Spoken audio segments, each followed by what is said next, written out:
ជំរាបសួរបងប្អូនទាំងអស់គ្នាស្វាគមន៍មកកាន់ Channel រាត្រីព្រឺព្រួចវិលមកជួបគ្នាសារជាថ្មីម្ដងទៀតនៅក្នុងរាត្រីនេះ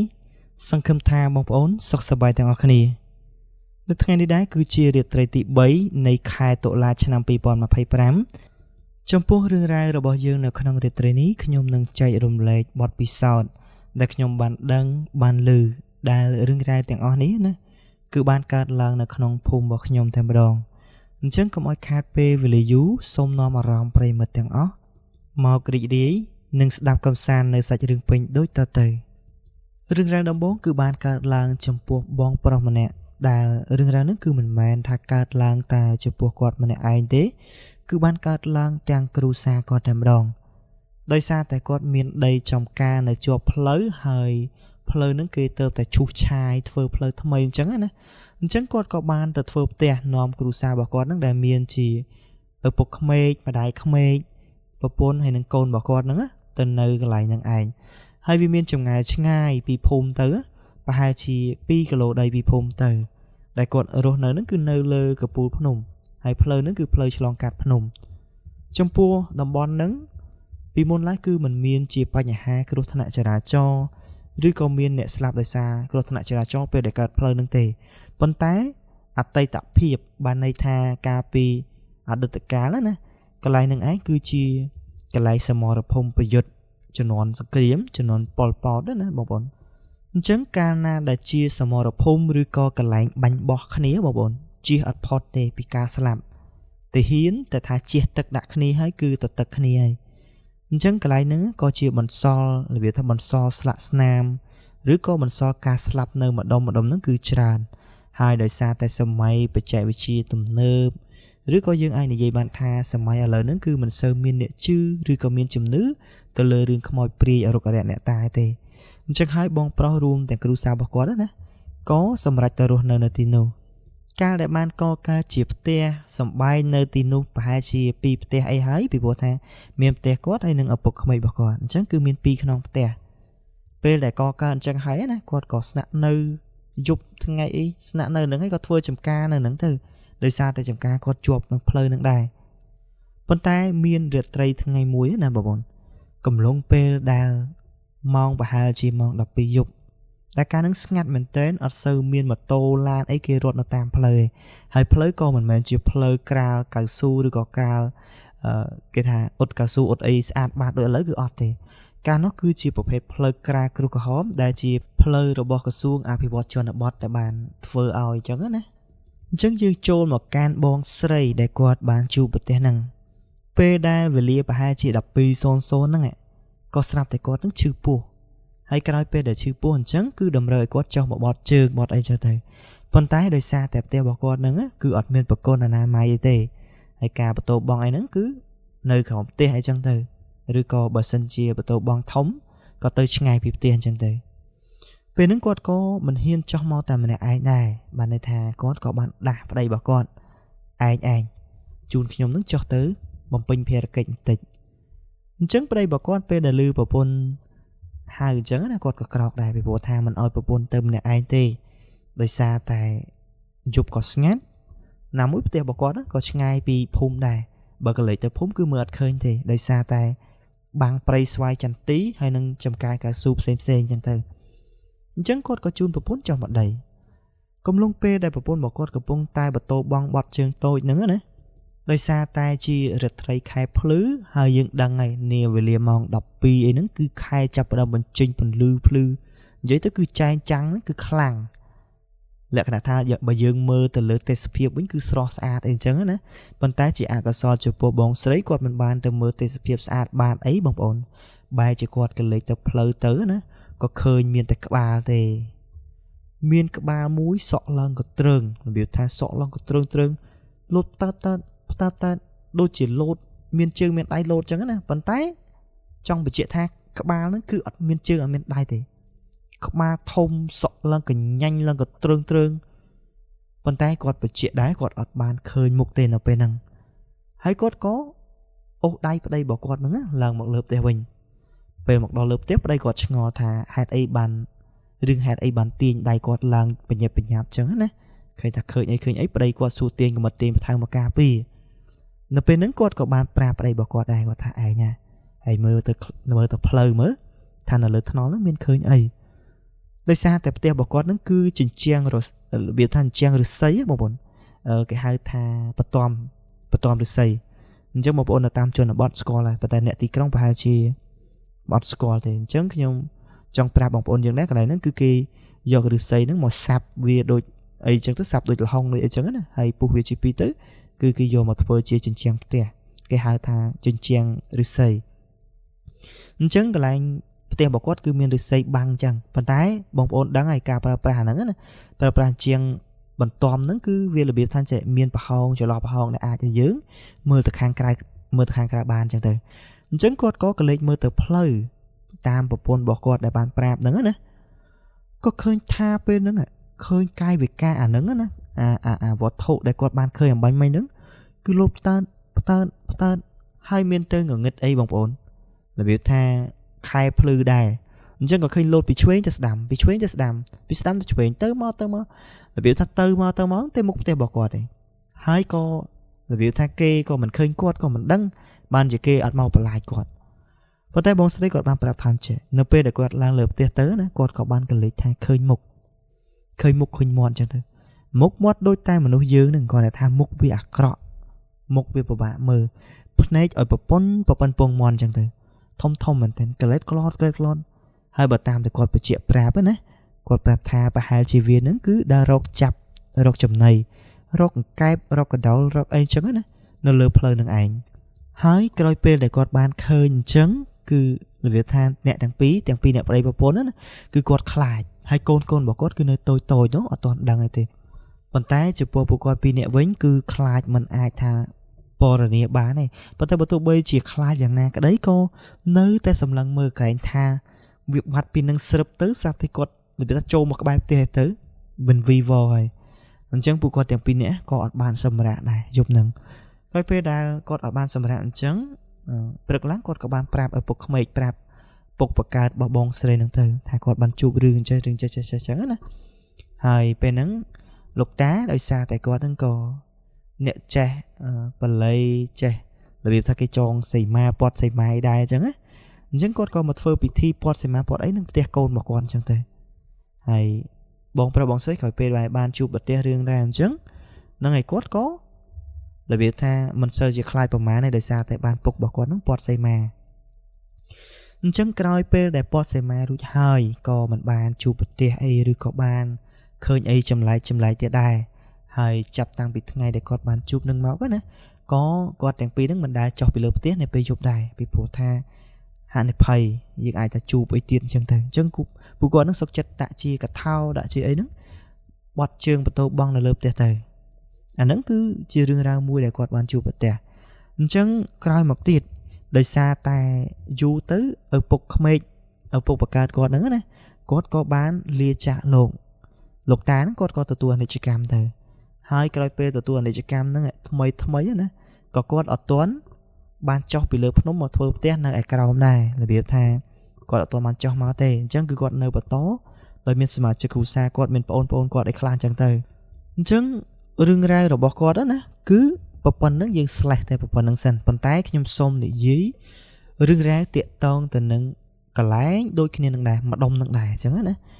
ប៉ុន្តែទៅជួបទៅលើដូចជាគាត់រាប់អានគ្នាត្រូវជាពូមិនហ្នឹងត្រូវជាបងមិនហ្នឹងឯងគ្រាន់តែថាពូពីរនាក់មីងដែលជាប្រពន្ធគាត់ហ្នឹងណាពួកគាត់ទាំងពីរនាក់ហ្នឹងគឺមានកូនប្រុសម្នាក់ដែលត្រូវរៀបចំពិធីមង្គលការហើយបើនិយាយឲ្យអស់ទៅកូនប្រុសរបស់គាត់ហ្នឹងណាក៏ទៅជាមិត្តភ័ក្តិរបស់ខ្ញុំដែររបៀបថាយើងអ្នកភូមិមួយគ្នាប៉ុន្តែគាត់ថាម្នាក់ហ្នឹងគឺគាត់ប្រកែនិយាយតាក់តងរាក់ទាក់អីជាមួយយើងគាត់ឲ្យតម្លៃយើងរាប់អានគ្នាជាមិត្តភ័ក្តិហើយបើសិនជាយើងនិយាយពីកាលវ័យយើងនៅរាវដូចគ្នាជាដៃគូដើរលេងមួយគ្នាអញ្ចឹងទៅប៉ុន្តែនាថ្ងៃហ្នឹងណាគឺគាត់ត្រូវរៀបចំកម្មវិធីមង្គលការឲ្យកូនប្រុសម្នាក់ហ្នឹងដែលត្រូវជាមិត្តភ័ក្តិខ្ញុំហ្នឹងអញ្ចឹងជិតដល់ថ្ងៃហើយបានន័យថាព្រឹកឡើងគឺជាថ្ងៃដែលគេត្រូវវិច្ចនំវិច្ចអីហើយជាថ្ងៃទី1ថ្ងៃចូលរោងអញ្ចឹងទៅនាពេលល្ងាចមុនថ្ងៃចូលរោងមួយថ្ងៃហ្នឹងពូពីរអ្នកប្តីប្រពន្ធនិងកូនប្រុសតូចម្នាក់របស់គាត់ហ្នឹងណាក៏បាន នាំគ្នាជិះចេញពីភូមិជិះម៉ូតូចេញពីភូមិឡើងតាមផ្លូវមកទៅហៅរបៀបទៅហៅលោកយាយដែលត្រូវជាម្ដាយក្មេករបស់បងប្រុសដែលជួបប្រទេសហ្នឹងដែលជួបរឿងរ៉ាវខ្មោចទី1ណាហ្នឹងហើយជិះម៉ូតូបំណងចង់ទៅហៅថារបៀបថាប្រាប់ថាស្អែកហ្នឹងត្រូវវិចនំស្អែកហ្នឹងទៅអីចឹងណារបៀបថាយើងរកអ្នកចិត្តខាងឲ្យជួយធ្វើកម្មវិធីនោះអញ្ចឹងអាពេលហ្នឹងខ្ញុំក៏អត់ច្បាស់ដែរបងប្អូនខ្ញុំអត់ច្បាស់ថាពេលហ្នឹងគាត់បានជួបប្រទេសគ្នាហើយឬនៅបានប្រាប់បានជម្រាបលោកយាយហើយឬនៅក៏មិនដឹងដែរប៉ុន្តែពេលហ្នឹងគាត់ក៏ជួបករណីគ្រោះថ្នាក់ចរាចរណ៍ដែលឃ្លាតឆ្ងាយពីផ្ទះរបស់បងប្រុសដែលនៅលើភ្នំហ្នឹងប្រហែលជា500ម៉ែត្រទេបងប្អូនគ្រោះថ្នាក់ក្នុងគ្រោះថ្នាក់ចរាចរណ៍ហ្នឹងគឺបណ្ដាលឲ្យលោកពូម្នាក់ហ្នឹងជាមួយនឹងប្រពន្ធរបស់គាត់ហើយនឹងភាគីម្ខាងទៀតចំនួន2នាក់ទៀតគឺស្លាប់បាត់បង់ជីវិតនៅនឹងកន្លែងកើតហេតុតែម្ដងរបៀបថាអ្នកទាំង4នាក់ដែលបានជួបប្រទះគ្រោះថ្នាក់ចរាចរណ៍ហ្នឹងគឺស្លាប់ទាំង4នៅរស់តែកូនតូចរបស់គាត់មួយដែលបញ្ជូនដឹកទៅដល់ភ្នំពេញទៅព្យាបាលនៅភ្នំពេញរហូតមកដល់ឥឡូវគាត់ធំហើយក៏ឃើញថាយកប្រពន្ធយកអីដែរនៅតែខ្ញុំទេណារបៀបថាយើងវាមិនទាន់គិតគូរថ្ងៃណាឃើញគិតគូរឃើញថ្ងៃនោះហ្នឹងអញ្ចឹងយើងបន្តសាច់រឿងទៀតពីអ្នកប្តីប្រពន្ធរបស់គាត់ជាអកុសលក្រោយពេលដែលពេលហ្នឹងបានជួបអ្នកភូមិគាត់បានថាបានជួបបានប្រាប់អញ្ចឹងក្រោយពេលដែលជួបលោកយាយនឹងហើយត្រឡប់មកវិញគឺជួបគ្រោះថ្នាក់ចរាចរណ៍ស្លាប់ទាំងប្តីប្រពន្ធមួយករណីគ្រោះថ្នាក់ចរាចរណ៍ហ្នឹងគឺស្លាប់4នាក់ក្រោយពេលដែលគាត់ស្លាប់អញ្ចឹងអ្នកស្រុកអ្នកភូមិណាក៏បាននាំគ្នានឹងទៅជួយសែងសពរបស់គាត់ហ្នឹងយកមកធ្វើបុណ្យនៅភូមិហើយបញ្ជាក់ដែរពេលហ្នឹងគឺខ្ញុំសូមនិយាយបន្តិចដោយសារតែពេលហ្នឹងគឺខ្ញុំបានចាក់ចេញពីភូមិហើយខ្ញុំមកស្នាក់នៅវត្តដោយតែបងប្អូនបានស្ដាប់នៅក្នុងអេពីសូតទី28កាលពីរាត្រីទី2ម្សិលមិញណាអញ្ចឹងខ្ញុំមកស្នាក់នៅវត្តហើយពេលហ្នឹងក៏ជាពេលវេលាមួយដែលខ្ញុំត្រូវទៅលេងនៅវត្តមួយទៀតដែលវត្តហ្នឹងនៅជាប់ព្រំដែនវៀតណាមព្រំដែនកម្ពុជាវៀតណាមហ្នឹងពេលហ្នឹងគឺខ្ញុំចេញទៅដល់ពាក់កណ្ដាលផ្លូវហើយស្រាប់តែបងជីរ៉ូនមួយខ្ញុំហ្នឹងទូរស័ព្ទទៅកូនគាត់ប្រាប់ថាពូនឹងមីងគាត់គ្រោះថ្នាក់ចរាចរណ៍ស្លាប់ហើយកុំឲ្យកូនគាត់ទៅលេងណាអញ្ចឹងណាកូនគាត់ប្រកែបោកដែរត្រូវជាក្មួយជីរ៉ូនមួយខ្ញុំហ្នឹងណាបោកម្ដាយរបស់គាត់ថាអត់ទៅណាទេតាមពិតធ្វើដំណើរដល់ពាក់កណ្ដាលផ្លូវជាមួយខ្ញុំអញ្ចឹងយើងក៏ទៅលេងវត្តហ្នឹងហើយក៏ត្រឡប់មកវិញមកពេលត្រឡប់មកវិញហើយស្អែកឡើងបានយើងមកធ្វើបន់យើងនិយាយអំពីពេលដែលអ្នកភូមិគាត់បានទៅសែងសពរបស់ពូមីងហ្នឹងអញ្ចឹងមានអ្នកភូមិជាច្រើនដែលគាត់បានជួយយកអាសាគ្នាដោយគេមានជាអង្រឹងមានជារិស័យអញ្ចឹងទៅក្នុងចំណោមអ្នកស្មែងទាំងអស់ហ្នឹងណាគឺមានបងប្រុសខ្ញុំម្នាក់នៅនឹងដែរគាត់ជួយសែងពីព្រោះថាអត់មានដាក់ម៉ូតូដាក់អីទេបងប្អូនគឺចម្ងាយផ្លូវប្រហែលជា1គីឡូកន្លះពីនឹងទៅភូមិពីកន្លែងគ្រោះថ្នាក់ទៅភូមិអញ្ចឹងពួកគាត់នាំគ្នាសែងប៉ុន្តែពេលកំឡុងសែងហ្នឹងបងប្អូនមានដឹងមិនទេកំឡុងពេលដែលគាត់កំពុងតែសែងហ្នឹងបងប្រុសខ្ញុំថាចេះឫស្សីហ្នឹងគឺចេះតែធ្ងន់ទៅរហូតមកដល់កន្លែងមួយគឺកន្លែងហ្នឹងរាំងស្ងាត់ដែរស្រាប់តែដើមឫស្សីដែលជាស្មែងហ្នឹងណាគឺបាក់ស្រឹបធ្លាក់ខ្មោចធ្លាក់សពហ្នឹងនឹងផ្លូវតែម្ដងធ្លាក់សពនៅនឹងផ្លូវតែម្ដងហើយធម្មតាពេលដែលសពធ្លាក់ចេញមកបើធ្លាក់ខ្ពស់ដែរមិនរមៀលចេញបងប្អូនបងប្រុសខ្ញុំថាគ្រាន់តែបានឃើញរមៀលចេញមកគឺរបៀបទឹកមុខពិបាកមើលគឺបើយើងនិយាយខ្លីគឺយល់សពជាច្រើនថ្ងៃគ្រាន់តែឃើញគឺខ្លាចយកតែម្ដងពីព្រោះថាសពដែលគ្រោះថ្នាក់ចរាចរណ៍មិនមែនសពដែលស្លាប់ដោយសារតែកាំងបេះដូងឬក៏ស្លាប់ដោយគ្មានរបួសស្នាមឯណាបងប្អូនស្លាប់ដោយសារករណីគ្រោះថ្នាក់ចរាចរណ៍អញ្ចឹងណាគឺទឹកមុខពោពេញទៅដោយឈាមប្រឡាក់ដោយឈាមអីចឹងទៅអញ្ចឹងទឹកមុខគឺអាក្រក់មើលហើយខ្ញុំជឿជាក់ថាច្បាស់ថាបិទភ្នែកមិនចិត្តទេអញ្ចឹងកាលណាដែលលំមៀលចេញមកណាគឺហាក់បីដូចជាមានកាយវិការសម្លឹងមកលើយើងអញ្ចឹងធ្វើឲ្យគាត់ឡងព្រឺក្បាលខ្ញាក់តែម្ដងប៉ុន្តែពេលហ្នឹងក៏គ្មានអ្នករត់ដែរគាត់ថាមានចាស់អីពី3នាក់នៅនឹងដែរអញ្ចឹងណាក៏នាំគ្នានឹងលើកសពនឹងដាក់រឹងវិញទៅហើយក៏យកឈើស្មែងថ្មីដើម្បីសែងសពនឹងមកដល់ផ្ទះ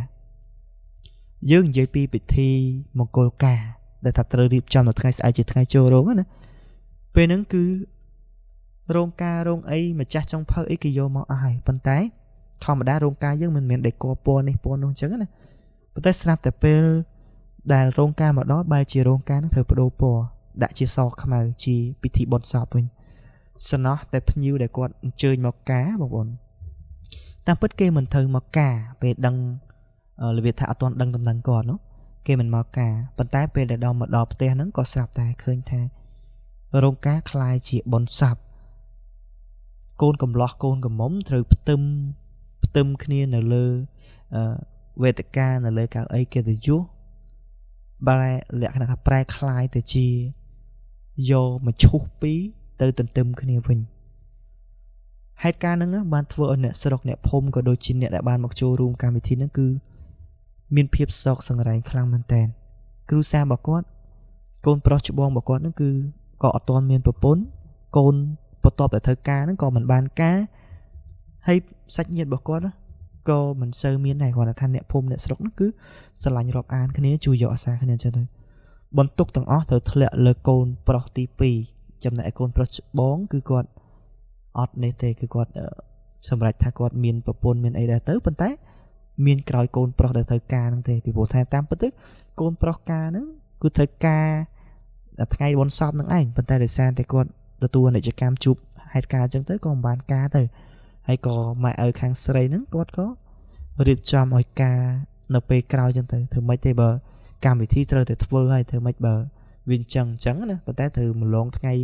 ហូស7ថ្ងៃឬក៏ delay ថ្ងៃហ្នឹងទៅបន្តទៅទៀតទៅហើយក៏បញ្ជាក់ជូនបងប្អូនយើងដែរគាត់ដូចជាមានកូន7នាក់រាប់ទាំងភ្លោះរាប់ទាំងអីណាប៉ុន្តែកូនរបស់គាត់នឹងគឺសុទ្ធតែប្រុសទាំងអស់អត់មានស្រីទេកូនរបស់គាត់នឹងគឺសុទ្ធតែប្រុសតែម្ដងគាត់តាមស្រីហ្នឹងតែតាមអត់បានហើយមកដល់សពថ្ងៃហ្នឹងបន្ទុកគ្រូសាដែលថា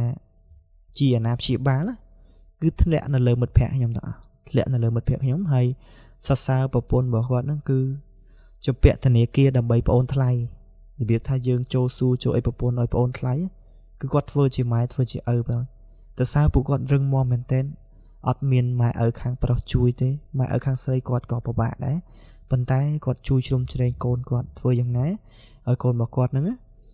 បានធូររបៀបថាធូរចាយធូរកាយធូរអីធ្វើមិនកម្មយើងមកពីជាតិមុនក៏មិនដឹងអីចឹងណាហើយមកដល់សប្តាហ៍ថ្ងៃនេះបើទោះបីជាយ៉ាងណាខ្ញុំមិនដែលឃើញគាត់ទៅធ្វើការនៅកាស៊ីណូទៅធ្វើការនៅណាឆ្ងាយទេគឺគាត់ធ្វើការតែនៅផ្ទះគាត់ចិញ្ចឹមជ្រូកគាត់មានម៉ាស៊ីនកិនស្រូវគាត់ដើរយកស្រូវយកអីអ្នកស្រុកអ្នកភូមិទៅកិននិយាយទៅគឺគាត់របររបស់គាត់នៅតែផ្ទះទេហើយចំណូលរបស់គាត់គឺនៅតែបានអញ្ចឹងចិញ្ចឹមគ្រួសារចិញ្ចឹមប្អូនអញ្ចឹង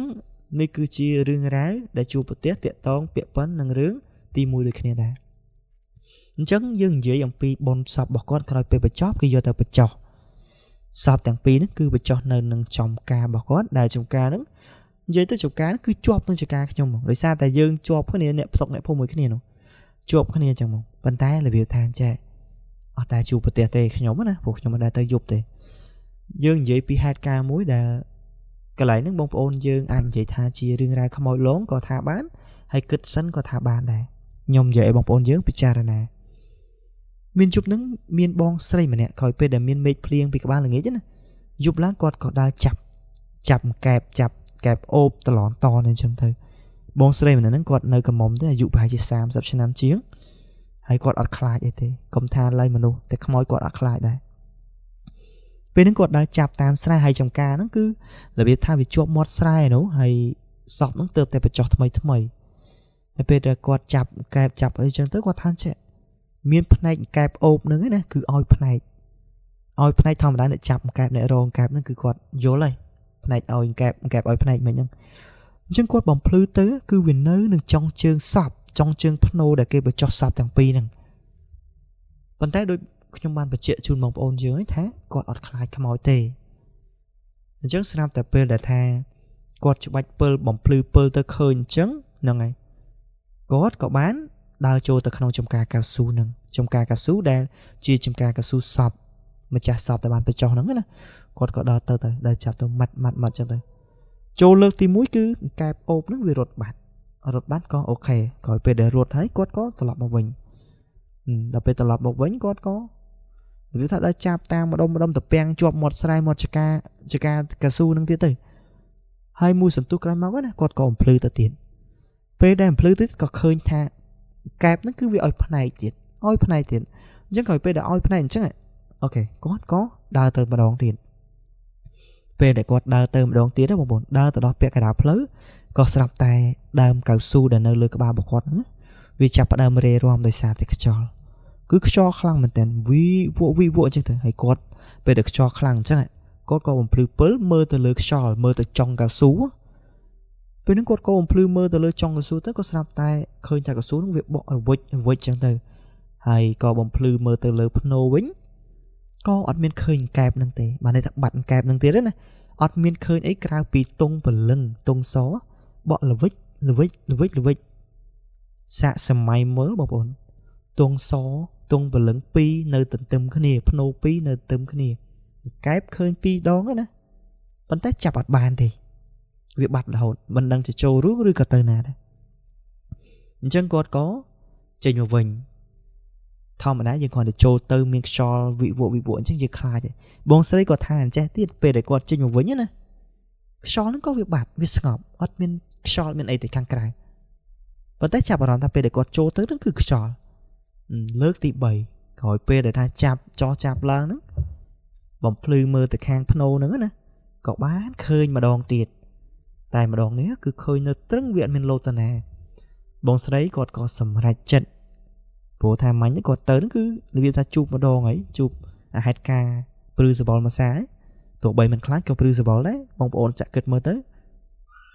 អញ្ចឹងគាត់ក៏បន្តដំណើរចូលទៅក្នុងចំការឬក៏ទៅកន្លែងភ្នោនឹងម្ដងទៀតបងប្អូនពេលហ្នឹងគាត់ថាពេលដើរទៅដល់កន្លែងដែលគាត់បំភ្លឺមើលខាងលើហ្នឹងស្រាប់តែមិនដឹងជាខ្យល់ខ្យល់ហ្នឹងមិនដឹងថាមកពីណាទេវិវក់គឺបោកពេញតែមេឃកៅស៊ូហ្នឹងឯងគឺខ្លាំងមែនតើប៉ុន្តែបើទោះបីជាយ៉ាងណាគឺគាត់អត់បំភ្លឺមើលផ្លូវមើលស្រ័យគឺមិនបំភ្លឺមើលទៅលើដើមកៅស៊ូហ្នឹងទៀតទេគឺគាត់បំភ្លឺមើលទៅផ្នែកកែបហ្នឹងចង់ដឹងថាវារត់ទៅណាទៀតកែបហ្នឹងហើយបងស្រីហ្នឹងគឺក្លាហានសរសើរគាត់មែនតើទង់បលឹងបក់ល្វិចណាគាត់ក្លាហានគាត់ចូលទៅចាប់ឲ្យទាល់តែបានកែបហ្នឹងគឺចាប់ទាល់តែបានហើយធំទៀតមេចាស់ហ្មង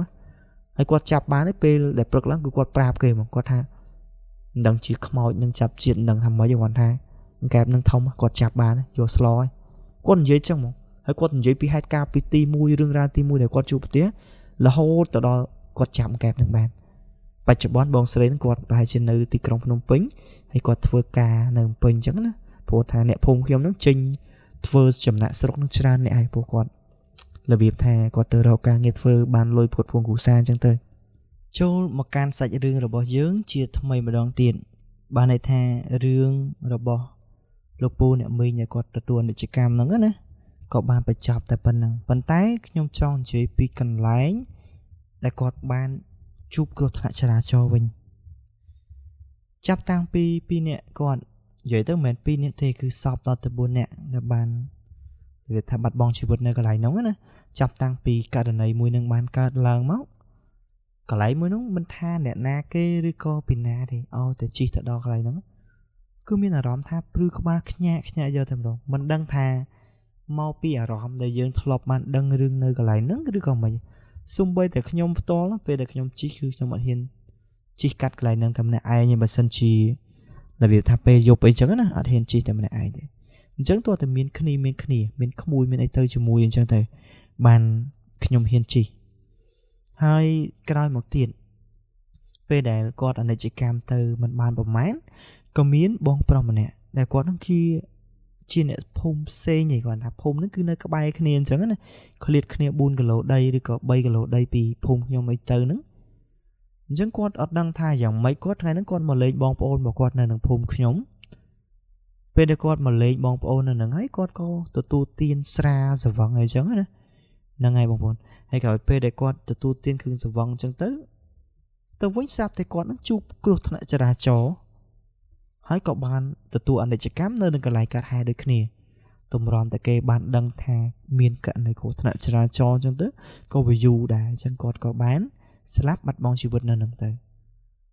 ហើយក៏មិនមានអ្នកណាម្នាក់អីគេទៅបញ្ជន់រូបអីថាស្លាប់ដោយសារអីណាគឺអត់ទេអត់មានទេគាត់ថាស្រេចតែយើងប៉ាន់ស្មានយើងវិភាគមើលទៅពេលខ្លះអាចថាជំនឿ 50% ប៉ុន្តែបើសិនជាយើងនិយាយអំពីគ្រឿងសង្វឹងក៏អូខេដែរពេលខ្លះគាត់ក៏របៀបថាគាត់សង្វឹងទៅក៏ពិបាកដែរកន្លែងហ្នឹងគឺគ្រោះថ្នាក់ញយមែនតើក្រោយពីនោះមក ហើយក្រោយពីគាត់ស្លាប់មកណាក៏មានអ្នកផ្សេងគ្រោះថ្នាក់ស្លាប់កន្លែងហ្នឹងទៀតគ្រាន់តែថាខ្ញុំអត់ដឹងដំណើរដើមរឿងគេមិនគឺយើងអត់បានដឹងដោយសារតែគេគ្រោះថ្នាក់ចរាចរណ៍ហើយក៏គេយកបងប្អូនសាច់ញាតិគេហ្នឹងទៅផ្ទះទៅហើយមិនមែនតែមួយពីរគឺខ្ញុំភ្លេចវាកាត់នៅច្រើនពេកបើនិយាយទៅគឺនៅតែកន្លែងហ្នឹងដដែលទេអញ្ចឹងខ្ញុំនិយាយតពីអ្នកដែលបានជួបប្រទះតែម្ដងដែលបានជួបប្រទះខ្មោចលងហើយអ្នកដែលបានជួបប្រទះហ្នឹងគឺមិនមែនជាអ្នកណាឆ្ងាយពីក្រៅពីសាច់ញាតិរបស់ខ្ញុំទេគឺជាបងស្រីរបស់ខ្ញុំតែម្ដង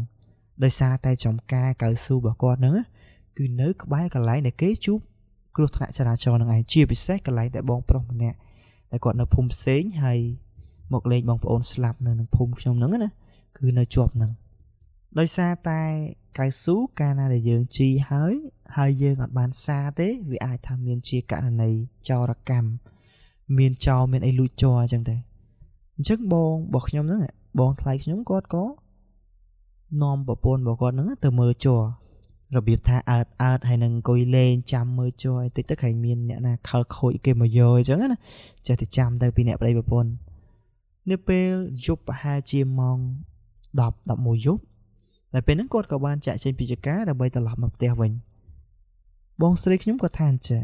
ពេលដែលគាត់ជិះហួសកន្លែងគេគ្រោះថ្នាក់ចរាចរណ៍ស្លាប់នឹងហើយណាអត់ដឹងថាមានហេតុភេទអីដែលតងចិត្តគាត់ហ្នឹងតងចិត្តគាត់ឲ្យគាត់ហ្នឹងក្លេកក្រោយហើយពេលដែលគាត់ក្លេកក្រោយបងប្អូនហ្នឹងមិនទេពេលដែលគាត់ក្លេកក្រោយទៅណាគាត់ក៏បានឃើញថាមិនដឹងជាភ្នែកអីទេបងប្អូនប៉ុនកដៃយើងនឹងអត់មែនប៉ុនពងមន់នេះគឺប៉ុនកដៃយើងកដៃនៅចាស់ហ្នឹងគឺធំតែម្ដង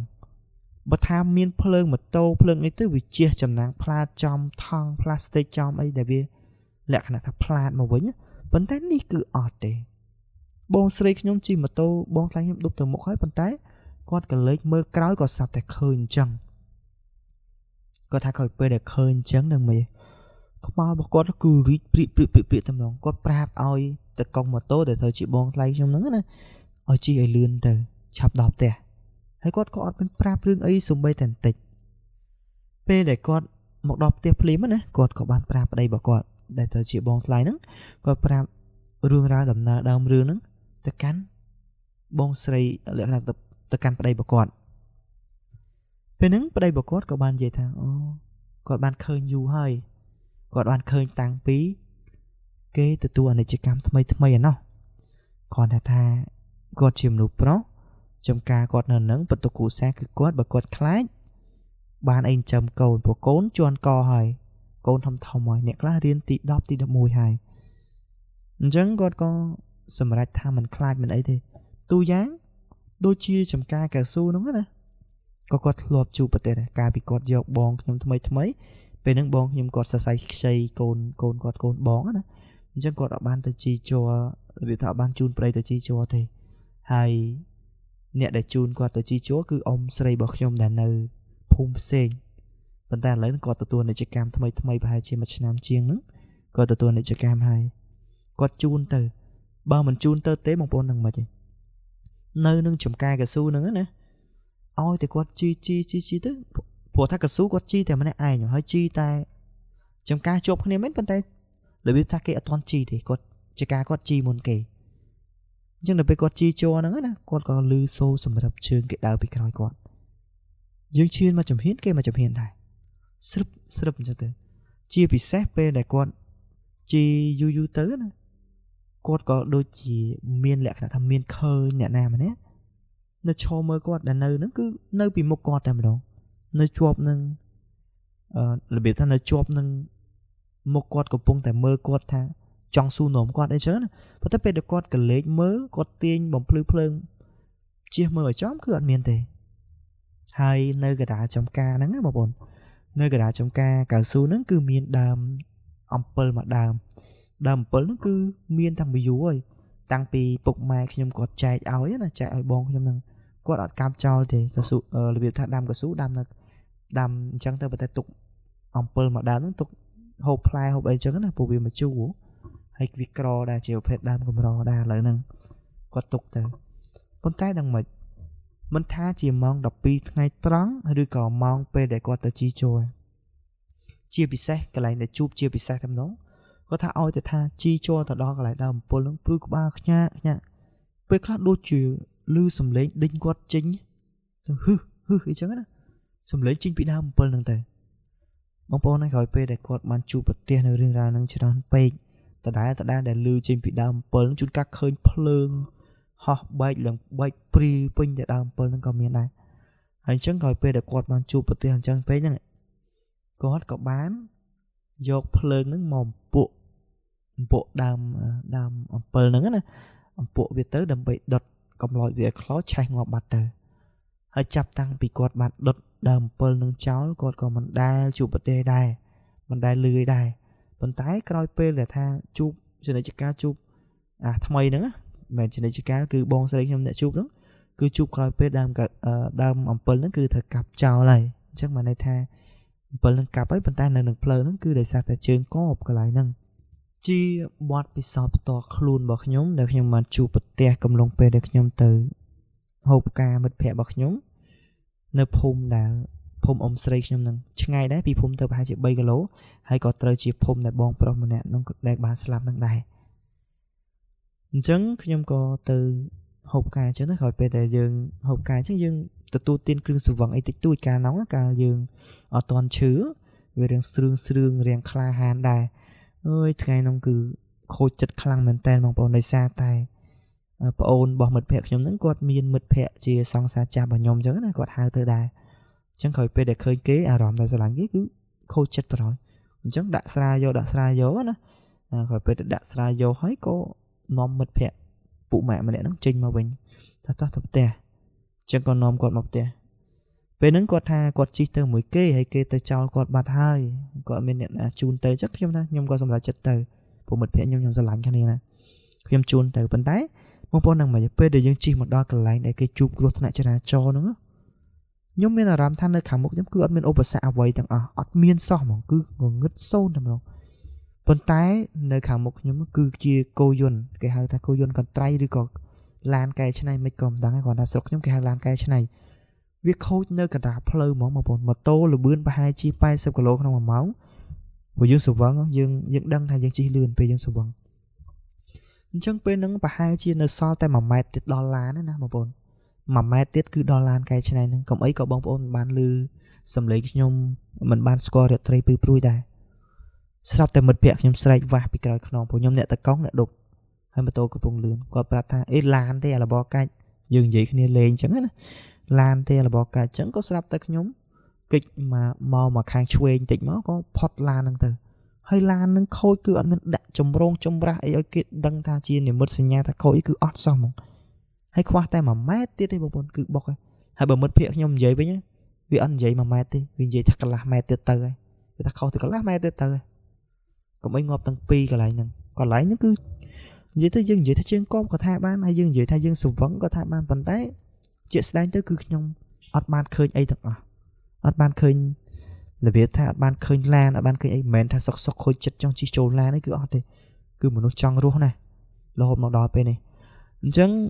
là việc thay về đợt khơi chẳng cái dương ai kết thay về chia mô băng về chia pơ plei ở để cái bật băng dưới còn đằng này đằng chẳng có rui pot tới hay dương co mà đọp tè về đây mà đọp tè nhóm bên nó co đã tham tiến bằng bốn tại sao tại bong pro nhóm quạt cái bong đã cam thi đá hay mình nuôi cái bong để khôi chết cái vay mon vay AIC ok có đặt lại nó mà pra để tất cả khai loàn có bực mền bực đấy hai chị mong đọc mùi có chun mật vẹt nhóm tự đọp tè nơi khang từ bị phun nhóm tới nó từ tu thấm máu và hai chị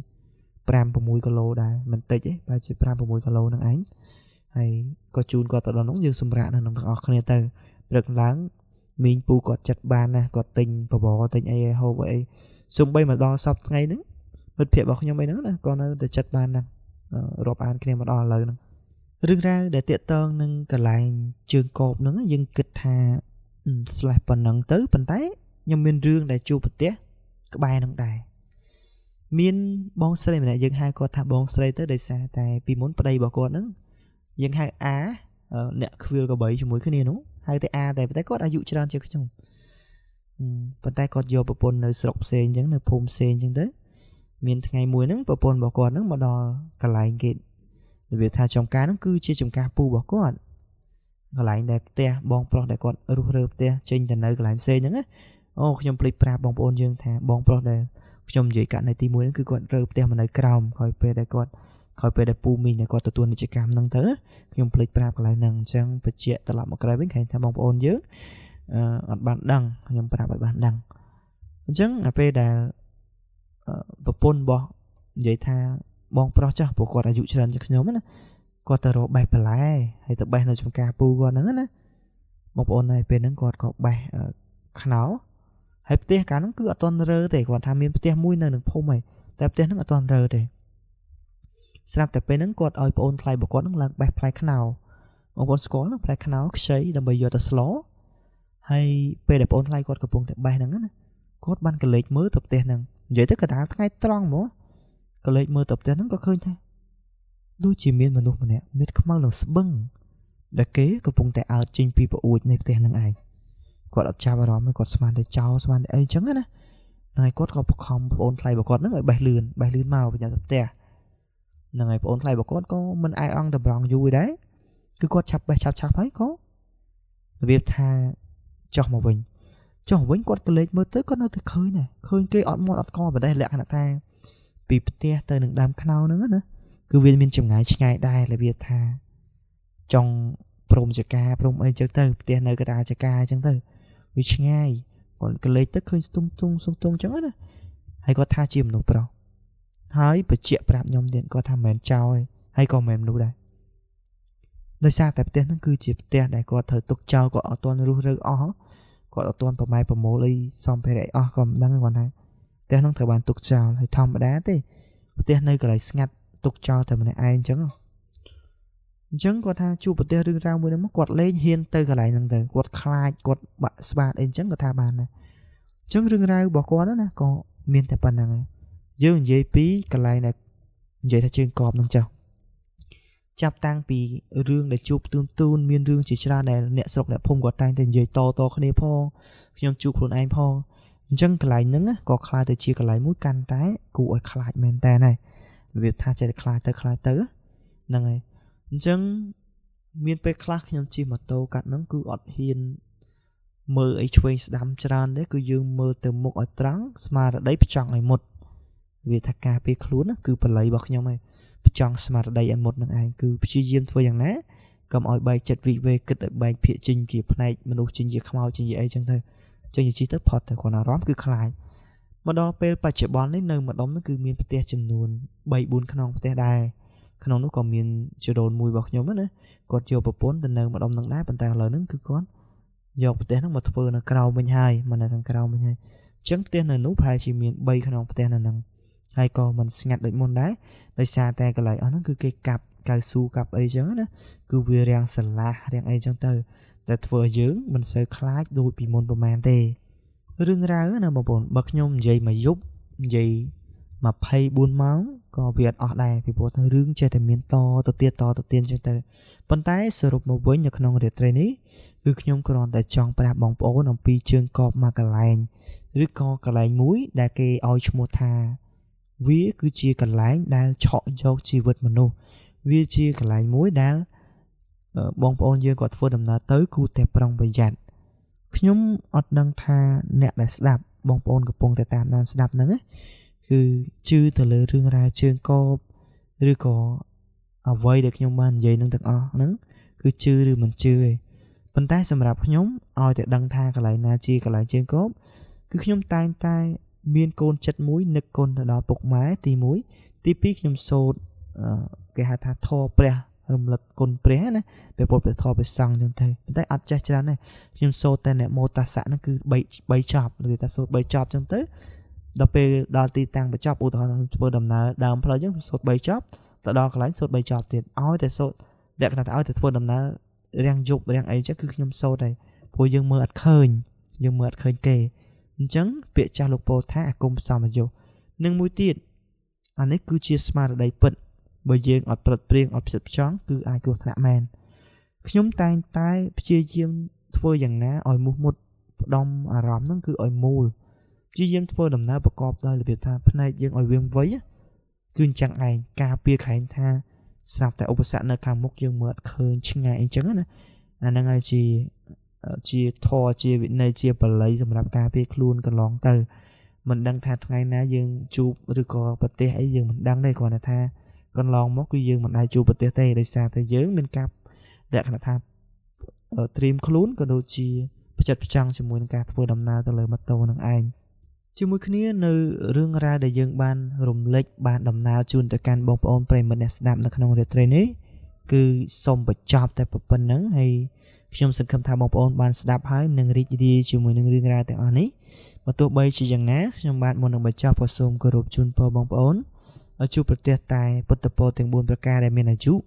វណ្ណៈសុខៈនិងពលៈកំបីគ្លៀងគ្លាឡើយចំពោះការធ្វើដំណើរទៅណាមកណាមិនថាធ្វើដំណើរតាមម៉ូតូឬក៏ឡានទេហើយក៏មិនថាទីជិតឬក៏ទីឆ្ងាយសូមធ្វើដំណើរប្រកបដោយសុខសុវត្ថិភាពទាំងពេលទៅនិងពេលត្រឡប់មកវិញខណៈពេលនេះវត្តមានខ្ញុំបាទសូមអរគុណនិងសូមគោរពលា